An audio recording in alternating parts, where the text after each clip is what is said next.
சொல்லுங்க sir. Hello, சொல்லுங்க sir. அமுதாங்கம்மா? ஆமாங்க சார். வணக்கம்ண்ணா, நான் இங்க தருமபுரியில இருந்து பேசுறேங்கம்மா. சொல்லுங்க சார். ஒரு 15 நாள் ராஜபுரத்துல ரிலேஷன் பேசியிருந்தாங்க கிட்ட சரிங்க சார். பேபிக்கு. அதுக்குள்ள எங்க வீட்டுல ஒரு கண்டனன்ஸ் ஆயிடுச்சுங்க. அதனால வர முடியாம போன் போட்டு சொல்லிருக்கலாங்க சார். நேத்து தாங்க சார் அது கொடுத்து விட்டாங்க சார். நீங்க ஒரே ஒரு போன் மட்டும் பண்ணி இப்படி ஆயிடுச்சுங்க, நீங்க வெயிட் பண்ணுங்க அதெல்லாம் போயிடுச்சுங்க சார். சரிம்மா, திடீர்னு ரிலேஷன் இதாயிட்டனால நாங்க டக்குன்னு இது பண்ண முடியாம போயிட்டோம். இப்பதான் முடிஞ்சதுங்கம்மா. சரிங்க சார். இப்ப உங்களுக்கு எது வேணுங்க சார்? பொண்ணு பையன் ரெண்டுல எது இருந்தாலும் சரிங்க. எது இருந்தாலும் ஓகேன்ட்டாங்க. சார் நீங்க எப்ப வரீங்க சார் என்னை பார்க்க? இல்ல, நீங்க எவ்வளவு அமௌண்ட் ரெடி பண்ணி கொண்டு வரதுக்கு? இல்ல, நீங்க அமௌண்ட் எல்லாம் ரெடி பண்ண வேண்டாங்க சார். ஒரு அட்வான்ஸ் மாதிரி உங்களால எவ்வளவு முடியுமோ அவ்வளவு பண்ணி வைங்க. இல்ல நீங்க இல்ல சார், எங்க வீட்டுக்கு வந்து பாருங்க. நான் ராசிபுரம் தான் நேட்டிவ். சரி சரி. வீட்டுக்கு வாங்க, முதல்ல இன்ட்ரோடியூஸ் ஆயிடலாம்.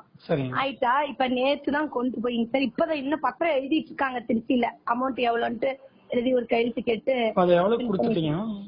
பெண் குழந்தை சார் 270 எடுத்துக்கிட்டாங்க.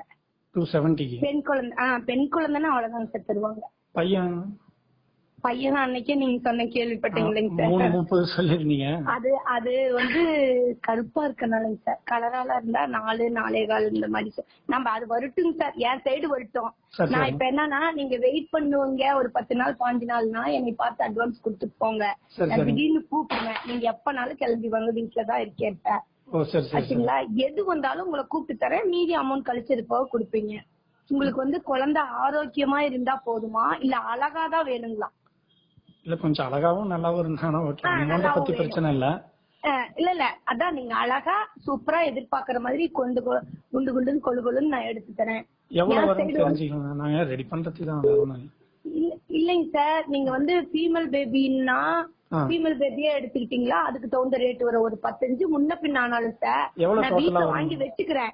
நீங்க அட்வான்ஸ் மட்டும் பண்ணுங்க. அப்புறம் நான் எடுக்க போறப்ப பாதி காசு அனுப்பிச்சீங்களா கூட நான் வீட்டுல வாங்கி வச்சிருக்கேன். அப்புறம் நீங்க முடிச்சிட்டு எங்க வீட்டுக்கு வந்தீங்களா, வீட்டை பாத்தீங்களா, உங்களுக்கு ஒரு திருப்தியா இருக்கும். புரியுதுங்களா? நீங்க அன்னைக்கே வரதாக அந்த அம்மா சொல்லியிருந்தாங்க. அதுக்குள்ள நாங்க வெளியே வாங்க, எனக்கு இன்னைக்கே கிடைச்சாலே வாய்ப்புகள்லாம் இருக்கு. சரி சரி. இல்ல, ஒரு சின்ன வச்சிருந்தேன் சார், 3 நாளா வச்சிருந்தேன். அதுதான் தப்பு பண்ணிட்டோம். 3:30 சொல்லியிருந்தீங்களா?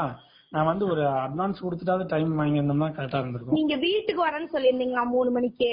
அது வந்து சிம்பிளா உங்களுக்கு காசோட முடிஞ்சிருக்கும். அடுத்ததெல்லாம் கலர்ஃபுல்லா வந்துச்சுன்னா அதுக்கு தகுந்த ரேட் தான் கேட்பாங்க சார். அவங்க கலரா இருந்தா அது, இது கருப்பா இருந்தா 2-3 பேர் கேட்பாங்க, கருப்பா இருக்குன்னு எடுக்காத விட்டுருவாங்க. அதனால நான் உங்கள்ட்ட அந்த மாதிரி சொன்னேன். நீங்க வந்து ஒரு போன் பண்ணி, உங்க நம்பர் இருந்தாலும் நான் பேசிப்பேன். ஒரு போன் பண்ணி, அம்மா நான் அட்வான்ஸ் உங்க அக்கௌண்ட் நம்பர் கொடுங்க, நேர்ல வர முடியல நான் வந்து பாக்க. அந்த அம்மாக்கெல்லாம் எங்க வீடெல்லாம் தெரியுங்க. எங்க வீட்டுக்காரர் 25 வருஷமா அந்த அம்மாக்கு தெரியுங்க.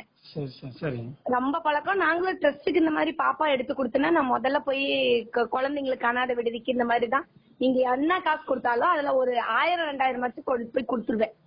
இல்லையா சிவன் கோயிலுக்கு போய் அன்னதானத்துக்கு கொடுத்துருவேன். இது வந்து ரொட்டீனா நான் செய்வேன். நான் வேலையில இருந்து ரிட்டையர்மெண்ட் நானே வாங்கிட்டேன். இன்னும் 10 வருஷம் இருக்குங்க. எங்க வீட்டுக்கார் பேங்க்ல இருக்கனால நான் வாங்கிட்டேன். இந்த மாதிரி பாவம் ரொம்ப கஷ்டப்படுறேன், எடுத்து தரேன். நான் ஒரு 30 வருஷமா செய்யறேன். எந்த ஒரு ப்ராப்ளமும் ஆண்டவ புண்ணியத்துல எனக்கு வந்தது கிடையாதுங்க. அதனால நான் அப்பா அம்மா பார்த்துதான் எடுப்பேன். நான் ஒரு சிக்னேச்சர் வாங்கிக்குவேன், கைக்கு வாங்கிட்டு தான் நான் வாங்கி தருவேனே. அதெல்லாம் ப்ராப்பரா பண்ணிக்குவேன். வெளியில எல்லாம் கோர்ட் மூலியமா எல்லாம் போனோமா அது இப்போதைக்கு நம்ம எடுக்க முடியாதுங்க. அதனால இப்படி வாங்கிக்குவேன். ஆனா போற இடத்துல எந்த பக்கத்துல பிரச்சனை இருக்காதுங்களா? உங்க வீட்டு சைடு பக்கத்துல எல்லாம் இல்லைங்க, உங்க வீட்டுல பக்கத்துல எல்லாம் பிரச்சனை இருக்காதுங்களா? இல்ல, அதெல்லாம் ஒண்ணும் பிரச்சனை இல்ல. இல்ல, பக்கத்துல இருக்கிறீங்க திடீர்னு கலந்து எடுத்துட்டு வந்துட்டாங்க. இல்ல, அவங்க சொந்த வீடு அங்க இருக்கு, வாடகை வீடு தனியா இருக்காங்க, டைம் சரியில்லைன்னு. அதனால மறுபடியும் அங்க போய்க்கோங்க, அது ஒண்ணும் பிரச்சனை இல்லை. சொந்த வீட்டுக்கு போயிருவீங்க அவங்க குழந்தைன்ற மாதிரி. போகலன்னா உங்களுக்கு ப்ராப்ளம் வந்துருங்க. ஏன்னா இப்ப இருக்கிறவங்க எல்லாமே இருக்கிற பக்கத்து வீட்டுக்காரர் தான் போலீஸ்க்கு போட்டு கொடுத்துறாங்க. அதனாலதான் கேக்குறேங்க. நீங்க கிளம்பி நீங்க உடனே வாங்க, சாயந்தரத்துக்குள்ள வாங்க, என்னை பாத்துக்கோங்க, இன்ட்ரோடியூஸ் ஆயிக்கலாம். நாளைக்கு கூட வாங்க, ஒண்ணு பிரச்சனை இல்ல. நான் இப்ப ஒரு பேச்சு திடீர்னு நீங்க இப்ப போன் வைக்கிறீங்க, என்னை கூப்பிடுறாங்கன்னு வைங்க, நான் எடுக்கலாமா? போட்டோ வாட்ஸ்அப் போட்டோ எதுன்னு அனுப்பிச்சு விடுங்க, பேபி போட்டோ அனுப்பிச்சு விடுறேன். அனுப்பிச்சுட்டு நீங்க ஓகேனா எனக்கு அமௌண்ட் வேணும் முக்கியமா எடுத்து. நீங்க உடனே தர்மபுரியில இருந்து வர முடியுமா? இல்ல உடனே முடியாது. இல்லம்மா நானு இன்னைக்கு ஒரு நாள் மட்டும் விட்டுருங்க. நாளைக்கு நானு ஃபர்ஸ்ட் உங்களுக்கு அமௌண்ட் போட்டு விட்டுறேன். இல்லங்க எனக்கு அப்படியே அமௌண்ட் எல்லாம் போடலாம் வேண்டாங்க, எனக்கு அட்வான்ஸ் மட்டும் போடுங்க போதும். சரி ஓகே. இல்ல எவ்வளவுன்னு தெரிஞ்சிச்சுன்னா நான் அட்வான்ஸ் கொடுத்துட்டு மீதி அமௌண்ட் கொஞ்சம் அரேஞ்ச் பண்றது ஈஸியா இருக்கும். போட்டு விடுங்க போதும், எச்செல்லாம் வேண்டாங்க. அட்வான்ஸுங்களா? ஆமாங்க. சரி நம்ம எவ்வளவு தேவைப்படும் மீதி? அதாங்க எனக்கு இப்ப நீங்க போன வைக்கிறீங்கன்னு வைங்களேன், வச்ச உடனே ஃபீமேல் பேபி இருக்குதுன்னு போன் பண்ணா அதுக்கு தகுந்த ரேட்டு, கலரு, வெயிட் இதெல்லாம் அதுக்கு தகுந்த மாதிரி எல்லாம் சொல்லுவாங்க. இல்ல ஓரளவு எவ்வளவு தெரிஞ்சிச்சுன்னா நாங்க ரெடி பண்றதுக்கு தான். அதான் ஃபீமேல் பேபினா ஒரு 270 இருந்து பண்ணுங்க ஆச்சுங்களா. 270 நல்லா அழகா 3 கிலோல இருந்தா 3 ரூபாய் வரைக்கும் சொல்லுவாங்க. நல்லா கிளீனா நல்லா கேட்டுக்குங்க. ஏன்னா நான் சொல்றதுதான் நாளைக்கு ஏமா நீங்க இப்படி சொன்னீங்கன்னு சொல்லக்கூடாதுங்க. இல்ல இல்ல இல்ல. அதனால அதாங்க உண்மை. நல்லா 3 கிலோல இருந்தா அந்த ரேட் தான் சொல்லுவாங்க. அது கம்மி தரவே மாட்டாங்க. நம்ம போன் வச்சோம்னா வேற இடத்துக்கு போயிடுச்சு அப்படின்ட்டுருவாங்க.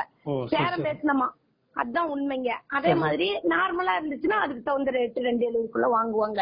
நீங்க ஒரு 2.5க்கு மேல கொஞ்சம் ரெடி பண்ணி நீங்க வச்சுக்குங்க. உங்களுக்கு எது வாய்க்குதோ. பையனா தாங்க அதை நான் சொல்றேன். பிளாக்கா இருந்ததுன்னா உங்களுக்கு 3.5ல இருந்து 3.70 முடிச்சு தரேன். புரியுதுங்களா? ஆமா பிளாக்கா இருந்தா நல்லா அழகா அமுல் பேபி மாதிரி இருந்ததுன்னா 4, 4.25 அந்த மாதிரிதான் பண்ணுவாங்க. அது எது வருதோ அப்படி பாத்துக்கலாம். நீங்க ஒரு அப்ராச்மெண்டா முடிச்சுக்கு வைங்க உங்க கையில. எம்மு கிடைச்சாலும் சரி, நான் எடுத்து வச்சுக்கிறேங்க. நீங்க ஒரு பார்ட் அமௌண்ட் கொடுத்தீங்களா, வீட்டுல எடுத்து வச்சுக்கிறேன். நீங்க அமௌண்ட் ரெடி பண்ணிட்டு கூட தம்பி வாங்கிட்டு போங்க. பாப்பா வரண்டா பாப்பா வாங்கிட்டு போங்க. எங்க வீடு தனியா காட்டுல செப்பரேட்டா இருக்கு, எங்களுக்கு ப்ராப்ளமே கிடையாது. இப்ப நான் எங்க எப்படி வரணும்? காசிபுரம் பஸ் ஸ்டாண்ட்ல கூப்பிடுங்க, நானே உங்களை பிக்கப் பண்ணிக்கிறேன். காசிபுரம் பஸ் ஸ்டாண்ட் வந்துங்களா? ஆமாங்க. நீங்க அந்த ட்ரெஸ்ல சொன்னீங்க தானே மேடம், அந்த ஆமா ஆமா ஆமா பேசுனது ஒரு 15 நாள் இருக்கும். அதான் அந்த அவங்க அம்மா பேரு என்னங்க? நம்ம ரிலேஷன் மூலமா பேசுனது, நாங்க டைரக்டா பேசல. அந்த ராசிபுரத்துல ஒருத்தர் மூலமா பேசணும். அவங்க கொடுத்துருந்தாங்க. சரி இப்ப நான் பஸ் ஸ்டாண்ட் உங்களுக்கு கூப்பிட்டுங்களா? சரிங்க. நீங்க தானே நான் யாருன்னு தெரியாதது பேசிட்டு கேக்குறேன். இல்ல இல்ல நான் சரி தர்மபுரி தானுங்களா நீங்க? ஆமா ஆமா தர்மபுரியா தான். அதாங்க எங்க மாமாக்கு பாக்குறேன்னு சொல்லி அவங்க கேட்டாங்க. அதான் கொஞ்சம் ரேட் மட்டும் கொஞ்சம் உங்களால முடிஞ்ச அளவுக்கு ஏதாவது குறைங்க. இல்லங்க அதுதாங்க வருட்டுங்க. உங்களுக்கு யாரு அமையுது, உங்களுக்கு அது பிடிக்கணும், அவங்க என்ன சொல்றாங்கன்னு கேட்டு நான் பேசி தரேங்க உங்களுக்கு. சரி ஓகே. உங்க பக்கமும் பேசுவேன், அவங்க பக்கமும் பேசுவேன். இப்ப உடனே பணத்தோட வராங்க, கொஞ்சம் குறைச்சு முடிங்க. நீங்க 2 நாள் வச்சிருந்தா செலவாகும் இல்ல அப்படின்னு நான் பேசுவேங்க அவங்கள்ட்ட. அதே மாதிரி நீங்க எவ்வளவு கொடுத்தாலுமே அவங்கள்ட்ட நான் பத்திரத்துல கையெழுத்து வாங்கி கொடுத்துருவேன். புரியுதுங்களா? ஏன்னா நான் அதுல ஏமாத்தி திங்கவே முடியாது. எனக்கு அவங்க ஒரு 10 ரூபாய் தந்தாங்களா, நீங்க ஒரு 10 ரூபாய் மனமுகுந்த அம்மா நீங்க எங்களை வாழ வச்சீங்கன்னு குடுக்கறது மட்டும்தான் காசு. நான் இதுல எடுக்கவே முடியாதுங்க. அதுல முதல்ல நல்லா தெரிஞ்சுக்கோங்க. இந்த அம்மா பார்த்து எடுக்க. ஏன்னா நீங்க பத்திரத்துல கையெழுத்து கேட்டா நான் அவங்கள்ட்ட வாங்கிதான் கொடுத்தாங்க பேரண்ட்ஸ்ட. புரியுதுங்களா? அதனால இதுதான் உண்மை. அதனால குறைச்சு பேசிட்டலாம். அதே மாதிரி இப்பயும் சொல்றீங்க அவங்க பேர்ல சர்டிபிகேட் பண்றதுன்னா அதுக்கு சம்பந்தமே கிடையாது. அதுக்கு தனியா நீங்க 70,000 கொடுத்தா முனிசிபாலிட்டியில ஒரிஜினலா அப்பவே நெட்ல உங்க 2 பேருக்கு அவங்க யார் எடுக்கிறாங்களோ அவங்களுக்கு பிறந்த மாதிரி 25 நாள் 30 நாளுக்குள்ள நான் பண்ணி கொடுத்துருவேன். அதுக்கு ராசிபுரத்துல வேற ராசிபுரத்துல பண்ணி கொடுத்துருவேன். இங்க நீங்க பிரசவம் ஆன மாதிரி அவங்க 2 பேருக்கும் இப்ப எடுக்கிறாங்க இல்லைங்களா, அவங்க 2 பேருக்கு ஆபரேஷன் ஆன மாதிரியோ எங்க வீட்டுல சிஸ்டரா இருந்து தங்கி டெலிவரி பார்த்துட்டு போன மாதிரியும் நாங்க சர்டிபிகேட் பண்ணி கொடுத்துருவோம். அதான் அதுக்கு 70 ரூபாய் இல்லாத பண்ண முடியாதுங்க. அதெல்லாம் முனிசிபாலிட்டி ஆளுங்க அதெல்லாம் ஃப்ராட் பண்ணி தான் பண்றாங்க. ஏன்னா இப்ப நெட் இல்லைங்களா, ஆன்லைன்னால ஒண்ணுமே பண்ண முடியாதுங்க. ஏன்னா இத அதெல்லாம் கம்பேர் பண்ண கூடாதுங்க. இது பேரண்ட்ஸ் அப்பா அம்மா அவங்க பர்த் சர்டிபிகேட் உங்களுக்கு செல்லாது. புரியுதுங்களா? உங்களுக்கு பிறந்த மாதிரி பண்ணணும்னா இவ்வளவு ஆகும். இது எல்லாமே நீங்க ப்ரிப்பேர் ஆயிக்கிங்க. புரியுதுங்களா? நான் எல்லாமே ஒட்டுக்கா பண்ணி கொடுத்துருவேன். ஏன்னா பர்த் சர்டிபிகேட்டுக்கு மட்டும் 1 மாசம் டைம் தரணும். 1 மாசம். ஆமாங்க. ஏன்னா அது பண்ண முடியாதுங்க. அவங்க ஆள் இல்லாதக்குள்ளதான் நெட்ல போடுவாங்க. இப்ப நான் அன்னைக்கு ஒண்ணு ஊட்டிக்கு எடுத்து கொடுத்துங்க இங்க டெஸ்ட்ல இருந்து இந்த மாதிரி கேட்டாங்கன்னு. 25 நாள் ஆச்சு. புதன்கிழமை வர சொல்லிருக்காங்க வாங்கறதுக்கு. 25 நாள் முடிஞ்சு எலெக்ஷன்னால இன்னைக்கு 1 மாசம் ஆக போகுதுங்க. அதனால முன்ன பின்ன ஆகும். அவங்க எல்லாம் மணிய வாங்கிட்டு ஆள் இல்லாதக்குள்ளதான் போட்டு தருவாங்க. போட்டோன்னா உடனே நீங்க நெட்ல பாத்துக்கலாம். ஃபாரின் கூட குழந்தைக்கு கொண்டு போலாம். Original certificate. ஆமா ஒன்னும் பிரச்சனை இல்லைங்க. சரிங்க, நீங்க பாத்துக்கலாங்க. நீங்க என்னன்னு கூப்பிடுங்க. நான் பேசிட்டு உங்களுக்கு. இது உங்க நம்பருங்களா சார்? சதீஷ்குமார். சரிங்க சார். உங்களுக்கு தான் இப்ப குழந்தைங்களா சார்? ஆமா ஆமா ஆமா ஆமா. உங்க மிஸ்ஸஸ்க்கு எவ்வளவு நாள் ஆச்சுங்க சார் பேபி இல்லாத? இப்போ ஒரு 7 வருஷம் ஆயிடுச்சுங்க.